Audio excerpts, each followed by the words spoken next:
بسم الله الرحمن الرحيم. اللهم صل على سيدنا محمد وعلى آل سيدنا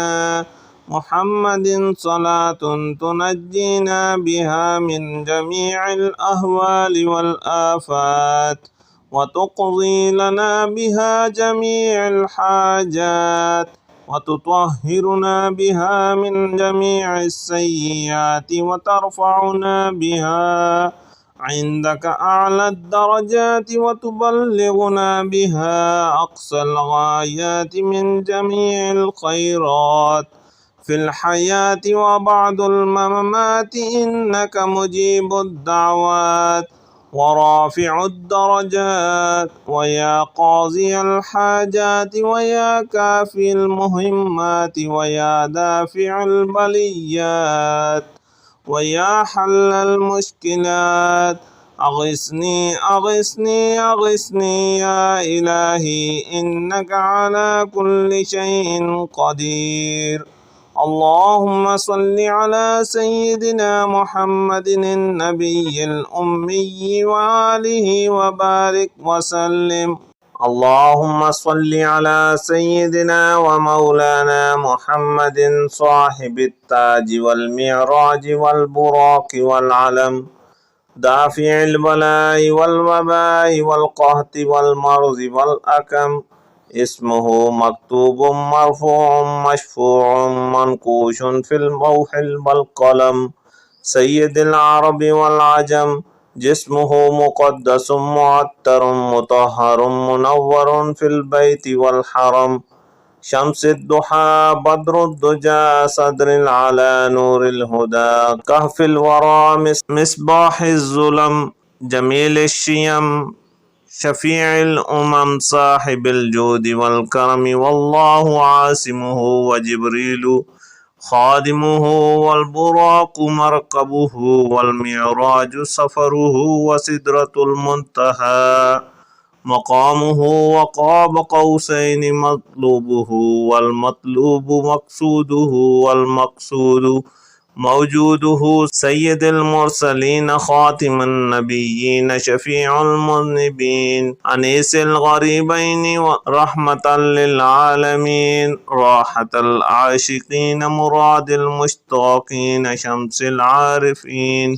سراج السالكين مصباح المقربين محب الفقراء والغرباء والمساكين سيد الثقلين نبي الحرمين إمام القبلتين وسيلتنا في الدارين صاحب قاب قوسين محبوب رب المشرقين ورب المغربين جد الحسن والحسين مولانا ومولى الثقلين أبي القاسم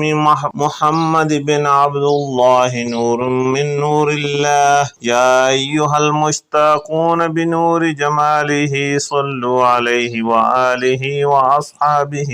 وسلموا تسليما. يا أول يا آخر يا رافع الدرجات يا عفو يا غفور يا رافع الدرجات يا قائم يا دائم يا رافع الدرجات يا ذا العزة والسلطان يا ذا العزة والسلطان يا أحد يا صمد يا رافع الدرجات يا تواب يا أواب يا رافع الدرجات يا باعث يا وارث يا رافع الدرجات يا طالب يا غالب يا رافع الدرجات يا ذا العزة والسلطان يا ذا العزة والسلطان يا طهور يا شكور يا رافع الدرجات يا مجير يا منير يا رافع الدرجات يا لطيف يا خبير يا رافع الدرجات رب ابن لي عندك بيتا في الجنة رب ابن لي عندك بيتا في الجنة حسبي الله لا إله إلا هو عليه توكلت وهو رب العرش العظيم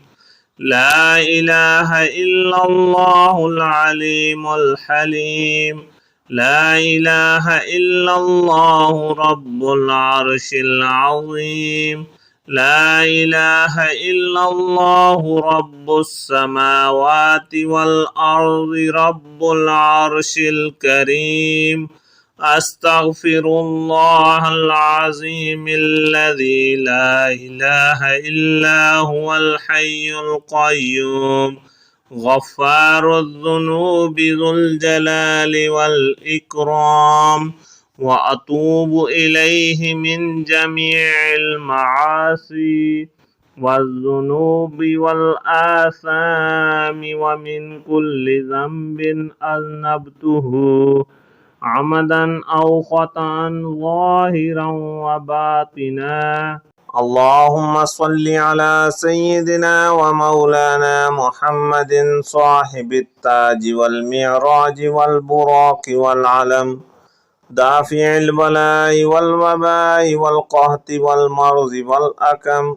اسمه مكتوب مرفوع مشفوع منقوش في اللوح والقلم سيد العرب والعجم جسمه مقدس معطر مطهر منور في البيت والحرم شمس الضحى بدر الدجى صدر على نور الهدى كهف الورى مصباح الظلم جميل الشيم شفيع الأمم صاحب الجود والكرم والله عاصمه وجبريل خادمه والبراق مركبه والمعراج سفره وسدرة المنتهى مقامه وقاب قوسين مطلوبه والمطلوب مقصوده والمقصود موجوده سيد المرسلين خاتم النبيين شفيع المذنبين أنيس الغريبين ورحمة للعالمين راحة العاشقين مراد المشتاقين شمس العارفين سراج السالكين مصباح المقربين محب الفقراء والغرباء والمساكين سيد الثقلين نبي الحرمين إمام القبلتين وسيلتنا في الدارين صاحب قاب قوسين محبوب رب المشرقين ورب المغربين جد الحسن والحسين مولانا ومولى الثقلين أبي القاسم محمد بن عبد الله نور من نور الله يا أيها المشتاقون بنور جماله صلوا عليه وآله وأصحابه وسلموا تسليما.